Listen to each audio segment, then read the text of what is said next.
Hello दोस्तों, स्वागत है आप सभी का हमारे चैनल हिंदी साहित्य साधना में। हम लोग रामचंद्र शुक्ल कृत हिंदी साहित्य का इतिहास में भक्ति काल को पढ़ रहे हैं, जिसमें हम लोग आज की क्लास में भक्ति काल के प्रकरण 6 के एमसीक्यूज को सॉल्व करने वाले हैं। प्रकरण 6 को हम लोग लाइन बाय लाइन पढ़ चुके हैं। अगर आप लोगों ने उस क्लास को नहीं देखा है तो आप लोग इसी वीडियो की डिस्क्रिप्शन बॉक्स में जाके उस क्लास को देख सकते हैं। तो चलिए हम लोग प्रश्नों को सॉल्व करना स्टार्ट करते हैं। क्वेश्चन नंबर 1 है, निम्न में से कौन सा ग्रंथ केशवदास का नहीं है? ऑप्शन ए कवि प्रिया, ऑप्शन बी हरिचरित, ऑप्शन सी रसिक प्रिया, ऑप्शन डी रामचंद्रिका या ऑप्शन ई वीर सिंह देवचरित। तो इसका राइट आंसर हो जाएगा ऑप्शन बी, हरिचरित जो ग्रंथ है वो केशवदास का ग्रंथ नहीं है, ये लालच दास का ग्रंथ है। और इसका प्रकाशन वर्ष है संमत 1585। तो ये आप लोग याद रखेंगे और ये ग्रंथ इम्पॉर्टेंट है और पेपर में पूछा भी जा चुका है। केशवदास के कुल 7 ग्रंथ मिलते हैं, ऐसा रामचंद्र शुक्ल कहते हैं। ये सातों ग्रंथों को हम लोग यहाँ पर देख लेते हैं। पहला ग्रंथ है कवि प्रिया, दूसरा रसिक प्रिया, तीसरा रामचंद्रिका, चौथा वीर सिंह देवचरित, पांचवा विज्ञान गीता, छठा रतन बावनी और सातवां जहांगीर जस चंद्रिका। तो इतने ग्रंथ केशवदास के मिलते हैं और ये ग्रंथ इंपॉर्टेंट हैं, पेपर में पूछे जाते हैं। क्वेश्चन नंबर 2 है, पठान शासक भारतीय संस्कृति से अपने कट्टरपन के कारण दूर दूर रहे। अकबर की चाहे नीति कुशलता कहिए चाहे उदारता, उसने देश की परंपरागत संस्कृति में पूरा योग दिया, जिससे कला के क्षेत्र में फिर उससे उत्साह का संचार हुआ। उपर्युक्त कथन किसका है? Option A Ramchandra Shukla, option B Hazari Prasad Dwivedi, option C Bachchan Singh या ऑप्शन डी महेश दत्त शुक्ल। तो इसका राइट आंसर हो जाएगा ऑप्शन ए, रामचंद्र शुक्ल का ये कथन है। क्वेश्चन नंबर 3 है, निम्न रचनाओं को रचना काल के अनुसार पहले से बाद के क्रम में लगाइए। पहली रचना है पंचसहेली, हरिचरित, हित तरंगिणी, माधवानल, काम कंदला और पद्मिनी चरित। तो इसका राइट आंसर हो जाएगा ऑप्शन 4 ABCD। ये सारी ही रचनाएं क्रम से ही दी हुई हैं, जिसमें पंचसहेली जो रचना है इसका जो प्रकाशन वर्ष है वो है संवत 1575, हरिचरित 1585 और हित तरंगिणी का है संवत 1598, माधवानल काम कंदला 1639, पद्मिनी चरित 1700। पंचसहेली छीहल की रचना है, हरिचरित लालच दास, हित तरंगिणी कृपाराम, माधवानल काम कंदला आलम और पद्मिनी चरित जो है वो है लाल चंद की।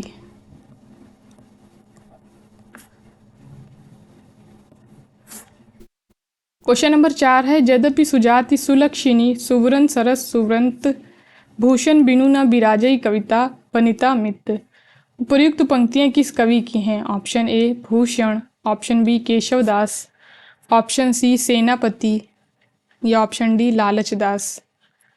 तो इसका राइट आंसर हो जाएगा ऑप्शन बी, केशवदास की ये पंक्तियां हैं और ये पंक्तियां बहुत ही ज़्यादा इंपॉर्टेंट हैं, पेपर में पूछी जा चुकी हैं। क्वेश्चन नंबर 5 है, ऋतु वर्णन तो इनकी जैसा और किसी श्रृंगारी कवि ने नहीं किया है। उपर्युक्त पंक्ति रामचंद्र शुक्ल ने किस कवि के संबंध में कहा है? Option A Rahim, option B Senapati, option C Banarasi Das या ऑप्शन डी होल राय। तो इसका राइट आंसर हो जाएगा ऑप्शन बी, सेनापति के संबंध में रामचंद्र शुक्ल ने ये पंक्तियां कही हैं। क्वेश्चन नंबर 6 है, सुमेलित कीजिए। इधर पंक्तियां दी हुई हैं और उधर इनके रचनाकार। पहली पंक्ति है, देखिया नगर सुहावना अधिक सुजंगा थानु। दूसरी पंक्ति है, लोचन चपल कटाक्ष सर अनियारे विषपूरी। तीसरी पंक्ति है, अरिहु दंत तीन धरे ताहि नहीं मारी सकत कोई। चौथी पंक्ति है, जार को विचार कहाँ, गणिका को लाज कहाँ, गदहा को पात्र कहाँ, आंध्रे को आरसी। तो इसका राइट आंसर हो जाएगा ऑप्शन सी, देखिया नगर सुचंगा, सॉरी देखिया नगर सुहावना, ये पंक्ति है छीहल की। लोचन चपल कटाक्ष सर, कृपाराम, अरहु दंत तीन धरे, नरहरि बंदी जन, और जार को विचार कहाँ, ये पंक्ति है महाराज टोडरमल की। क्वेश्चन नंबर 7 है, निम्न में से कौन सा कथन केशव दास के संबंध में असत्य कथन है? ऑप्शन ए, ये सनाढ़ ब्राह्मण कृष्णदत्त के पौत्र और काशीनाथ के पुत्र थे। इनका जन्म संवत 1615 में और मृत्यु संवत 1674 के आसपास हुई। ऑप्शन सी, ओरछा नरेश महाराज राम के भाई इंद्रजीत सिंह की सभा में ये रहते थे। ऑप्शन डी, केशवदास जी संस्कृत के पंडित थे, अतः शास्त्रीय पद्धति से साहित्य चर्चा का प्रचार भाषा में पूर्ण रूप से करने की इच्छा इनके लिए स्वाभाविक थी। ऑप्शन ई, ये काव्य में अलंकार का स्थान प्रधान समझने वाले चमत्कारी कवि थे। तो इसका राइट आंसर हो जाएगा, इनका जन्म संवत 1615 में और मृत्यु 1674 के आसपास हुई। ये कथन जो है ये गलत है, क्योंकि इसमें इनका जन्म गलत दिया हुआ है और मृत्यु सही दी है। जन्म इनका संवत 1612 में हुआ था, तो इसलिए ये जो कथन है ये गलत हो जाता है, लेकिन मृत्यु 1674 में हुई थी। क्वेश्चन नंबर 8 है, निम्न में से किन कवियों को रामचंद्र शुक्ल ने भक्ति काल के प्रकरण 6 भक्ति काल की फुटकल रचनाएं के अंतर्गत रखा है? जमाल, व्यास जी, सेनापति, प्राणचंद चौहान, मुबारक। तो इसका राइट आंसर हो जाएगा ऑप्शन 4, केवल ACE। जमाल, सेनापति और मुबारक, इन 3 कवियों को शुक्ल जी ने भक्ति काल के प्रकरण 6 के अंतर्गत रखा है। व्यास जी जो हैं वो कृष्ण भक्ति शाखा के यानी प्रकरण 5 के अंतर्गत आते हैं, और प्राणचंद चौहान ये प्रकरण 4 के अंतर्गत आते हैं, राम भक्ति शाखा के अंतर्गत। तो इस तरीके के प्रश्न जो हैं वो पेपर में पूछे जाते हैं। आप लोग याद रखेंगे कि किस प्रकरण के अंतर्गत शुक्ल जी ने किन किन कवियों को रखा है। रामचंद्र शुक्ल ने भक्ति काल के प्रकरण 6 के अंतर्गत 22 कवियों को रखा है। उनमें हैं छीहल, लालच दास, कृपाराम, महापात्र नरहरि बंदीजन, नरोत्तम दास आलम, महाराज टोडरमल, महाराज बीरबल, गंग, मनोहर कवि, बलभद्र मिश्र, जमाल, केशवदास, होल राय, रहीम, अब्दुल रहीम खान खाना, कादिर, मुबारक, बनारसी दास, सेनापति, पुहकर कवि, सुंदर और लालचंद या लच्छोदय। तो कुल 22 कवियों को शुक्ल जी ने प्रकरण 6 के अंतर्गत रखा है। और ये जो कवि हैं ये भी पूछा जा सकता है कि शुक्ल जी ने इनको किस क्रम में रखा है। तो मैंने इनको क्रम से ही लिया है, तो आप लोग इनको इसी क्रम से याद रखेंगे। क्वेश्चन नंबर 9 है, निम्न में से कौन सी रचनाएं बनारसी दास की नहीं हैं? ऑप्शन ए, नाटक समय सार, ऑप्शन बी, नाम माला, ऑप्शन सी, अर्ध कथानक, ऑप्शन डी, ध्रुव वंदना, ऑप्शन ई, अलग शतक। तो इसका राइट आंसर हो जाएगा ऑप्शन 2, केवल ई। अलग शतक जो रचना है ये बनारसी दास की नहीं है, ये रचना मुबारक की है।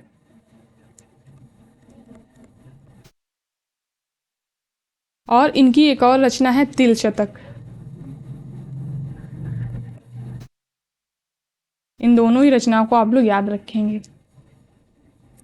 बनारसी दास के और ग्रंथों को हम लोग देख लेते हैं। इनके कुल इतने ग्रंथ दिए हुए हैं: बनारसी विलास, नाटक समय सार, नाम माला, अर्ध कथानक, बनारसी पद्धति, मोक्षपदी, ध्रुव वंदना, कल्याण मंदिर भाषा, वेद निर्णय, पंचाशिका, मार्गन विद्या। जिसमें इनका जो अर्थ कथानक है ये इनका आत्मचरित है,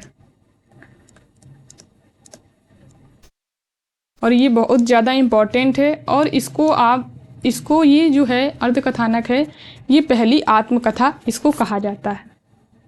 और इसका प्रकाशन वर्ष जो है वो संवत 1698 है। ये इम्पॉर्टेंट है, इसको आप लोग याद रखेंगे। पहली आत्मकथा बोला जाता है बनारसी दास के अर्थ कथानक को। क्वेश्चन नंबर 10 है, संसार का इन्हें बड़ा गहरा अनुभव था, ऐसे अनुभव के मार्मिक पक्ष को ग्रहण करने की भावुकता इनमें अद्वितीय थी। अपने उदार और ऊंचे हृदय को संसार के वास्तविक व्यवहारों के बीच रख कर जो संवेदना इन्होंने प्राप्त की है, उसी की वंदना अपने दोहे में की है। उपयुक्त पंक्तियां किस कवि के संदर्भ में हैं? Option A Mubarak, option B Rahim, option C Qadir या ऑप्शन डी पुहकर कवि। तो इसका राइट आंसर हो जाएगा ऑप्शन बी, रहीम के संदर्भ में ये पंक्तियां रामचंद्र शुक्ल ने कही हैं। क्वेश्चन नंबर 11 है, निम्न में से किस कवि ने नायिका के 10 अंगों को लेकर एक एक अंग पर 100 दोहे बनाए थे? Option A Keshav Das, option B Senapati, option C Mubarak या ऑप्शन डी लालचंद। तो इसका राइट आंसर हो जाएगा ऑप्शन सी, मुबारक जो कवि हैं उन्होंने नायिका की 10 अंगों को लेकर एक एक अंग पर 100 दोहे बनाए हैं। क्वेश्चन नंबर 12 है, बलभद्र के ग्रंथ नखशिख की टीका किसने लिखी है? Option A Keshav Das, option B Puhkar Kavi, option सी गोपाल चंद या ऑप्शन डी मनोहर कवि। तो इसका राइट आंसर हो जाएगा ऑप्शन सी, गोपाल कवि जो हैं उन्होंने बलभद्र के ग्रंथ नखशिख की टीका लिखी है और संवत 1891 में लिखी है। बलभद्र के और भी ग्रंथ हैं जैसे बलभद्री व्याकरण, हनुमान नाटक, गोवर्धन सतसई टीका, दूषण विचार। इतने ग्रंथ बलभद्र के और हैं। क्वेश्चन नंबर 13 है, शीस पगा न झगा तन पे प्रभु जाने को आही बसे के ही ग्रामा, धोती फटी सी लटी दुबटी और उपाय उपाहना नो को नहीं सामा। प्रयुक्त पंक्तियां किस ग्रंथ की हैं? Option A Rukmini Mangal, option B Sudama Charit, option C Dhruv Charit या ऑप्शन डी हरिचरित। तो इसका राइट आंसर हो जाएगा ऑप्शन बी, सुदामा चरित की ये पंक्तियां हैं। और सुदामा चरित जो ग्रंथ है ये बहुत ज़्यादा इम्पॉर्टेंट है और ये नरोत्तम दास का ग्रंथ है।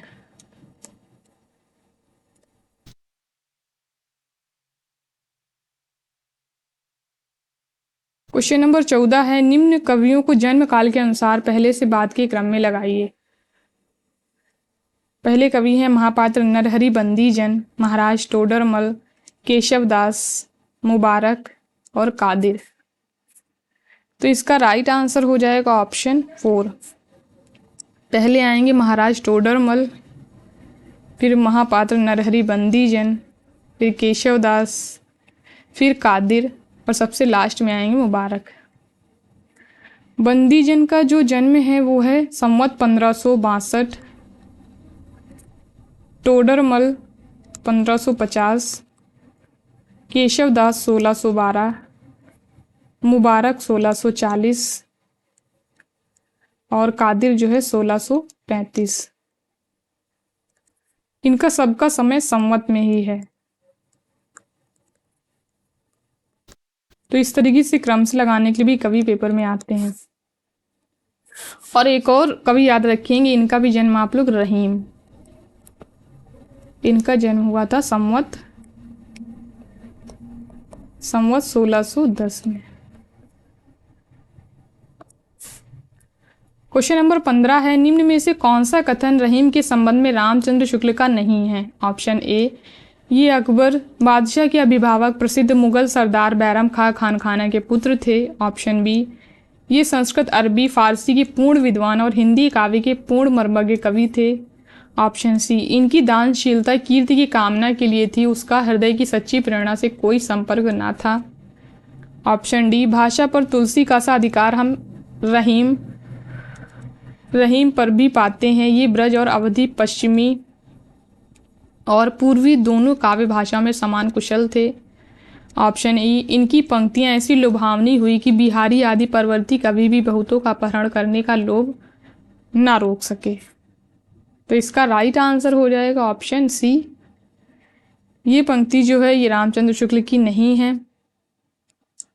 उसमें जो पंक्ति दी हुई है वो इस तरह है कि इनकी दानशीलता जो थी वो हृदय की सच्ची प्रेरणा से थी और उसका कीर्ति की कामना से कोई संबंध ना था। तो ये पंक्ति अपोजिट जस्ट करके दी हुई है, इसलिए ये पंक्ति गलत है। क्वेश्चन नंबर 16 है, सुमेलित कीजिए। इधर ग्रंथ दिए हुए हैं और इधर उनके रचनाकार। भागवत दशम स्कंद भाषा, सुंदर श्रृंगार, मदनाष्टक, काव्य कल्प द्रुम। तो इसका राइट आंसर हो जाएगा ऑप्शन बी, भागवत दशम स्कंद भाषा, लालच दास, सुंदर श्रृंगार सुंदर, मदनाष्टक रहीम, काव्य कल्प द्रुम सेनापति। क्वेश्चन नंबर 17 है, महापात्र नरहरि बंदीजन को महापात्र की उपाधि किस मुगल बादशाह ने दी थी? Option A Jahangir, option B Shahjahan, option C Akbar या ऑप्शन डी बाबर। तो इसका राइट आंसर हो जाएगा ऑप्शन सी, अकबर ने महापात्र नरहरि बंदीजन को महापात्र की उपाधि दी थी। क्वेश्चन नंबर 18 है, 1587 जहिया, समय विलंबित बरनौ तहिया, मास आषाढ़, कथा अनुसारी, हरिबासर, रजनी उजियारी। उपर्युक्त पंक्तियों में किस ग्रंथ का रचना काल दिया हुआ है? Option A Sudama Charit, option B Bhagwat Dasham Skandh भाषा, ऑप्शन सी कवित्व संग्रह या ऑप्शन डी छप्पय नीति।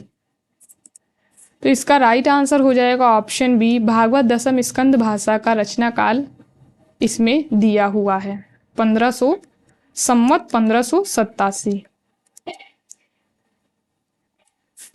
क्वेश्चन नंबर 19 है, गुण को न पूछे को अवगुण की बात पूछे, कहा भयो दई कलिकाल यो खरानो है, पोथी ओ पुराण ज्ञान ठट्ठन में डारी देत, चुगुल चबाइन को मान ठहरानो है। उपर्युक्त पंक्तियां किस कवि की हैं? Option A Mubarak, option B Senapati, option C Banarasi Das या ऑप्शन डी कादिर। तो इसका राइट आंसर हो जाएगा ऑप्शन डी, कादिर की ये पंक्तियां हैं। क्वेश्चन नंबर 20 है, महाराज बीरबल कविता में अपना नाम क्या रखते थे? Option A Birbal, option B Brahm, option C Veer या ऑप्शन डी इनमें से कोई नहीं। तो इसका राइट आंसर हो जाएगा ऑप्शन बी, महाराज बीरबल जो है वो कविता में अपना नाम ब्रह्म रखते थे।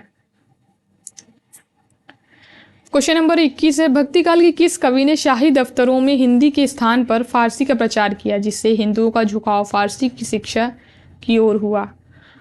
इसके ऑप्शन है रहीम, ऑप्शन बी महाराज टोडरमल, ऑप्शन सी महाराज बीरबल या ऑप्शन डी आलम।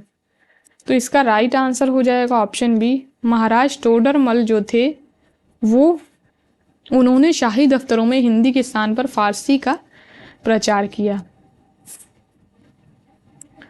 और ये अकबर के दरबार में थे। ये भी पूछा जा सकता है कि किस मुगल बादशाह के दरबार में थे, तो ये अकबर के दरबार में थे महाराज टोडरमल।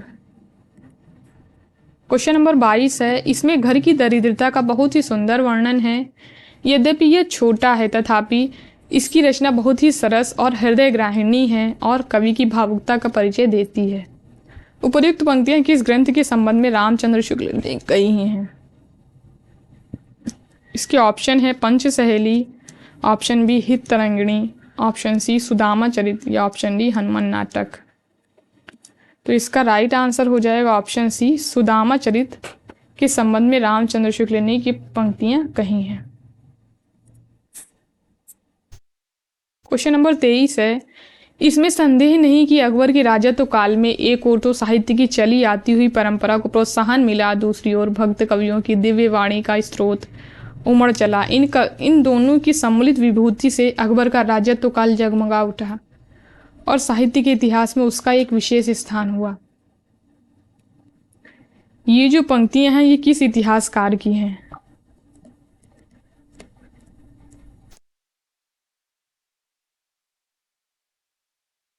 किस इतिहासकार की हैं?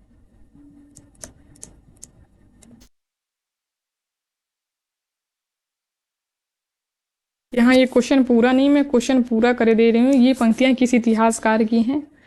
ऑप्शन है इसके Ramchandra Shukla, option B Ganapati Chandragupt, option C Mishra Bandhu या ऑप्शन डी शिव सिंह सेंगर। तो इसका राइट आंसर हो जाएगा ऑप्शन ए, रामचंद्र शुक्ल की ये पंक्तियाँ हैं। क्वेश्चन नंबर 24 है, निम्न में से कौन सा कथन कवि गंग के संबंध में रामचंद्र शुक्ल का नहीं है। ऑप्शन ए, ये अकबर के दरबारी कवि थे और रहीम खान खाना इन्हें बहुत मानते थे। ऑप्शन बी, ऐसा कहा जाता है कि किसी नवाब या राजा की आज्ञा से ये हाथी से चिरवा डाले गए थे। ऑप्शन सी, कहते हैं रहीम खान खाना ने इन्हें एक छप्पे पर 1 लाख रुपए दे डाले थे। ऑप्शन डी, सरल हृदय के अतिरिक्त वाग वैदग्ध्य भी इनमें प्रचुर मात्रा में था और वीर श्रृंगार रस के बहुत ही रमणीक कवित्व इन्होंने कहे हैं। कुछ अन्य उक्तियाँ भी बड़ी मार्मिक हैं। तो इसका राइट आंसर हो जाएगा ऑप्शन सी। कहते हैं रहीम खान खाना ने इन्हें एक छप्पे पर 1 लाख रुपए दे डाले थे। ये गलत है, क्योंकि रहीम खान खाना ने इन्हें एक छप्पे पर 36 लाख रुपए दिए थे। यहाँ पर 1 लाख नहीं होगा, यहाँ पर 36 लाख होगा। क्वेश्चन नंबर 25 है, निम्न में से कौन सा कवि फारसी कविता में अपना उपनाम तौसनी रखते थे। ऑप्शन ए, मनोहर कवि। ऑप्शन बी, गंग। ऑप्शन सी, आलम। या ऑप्शन डी, छीहल। तो इसका राइट आंसर हो जाएगा ऑप्शन ए, मनोहर कवि जो थे वो फारसी कविताओं में अपना नाम तौसनी रखते थे। तो यहाँ से प्रकरण 6 के MCQs जो है वो समाप्त होते हैं। अब हम लोग भक्ति काल के PYQs को अगली क्लास में सॉल्व करेंगे। धन्यवाद दोस्तों मेरे वीडियो को लास्ट तक देखने के लिए। अगर वीडियो पसंद आया तो लाइक करिए, शेयर करिए एंड हमारे चैनल को सब्सक्राइब करिए।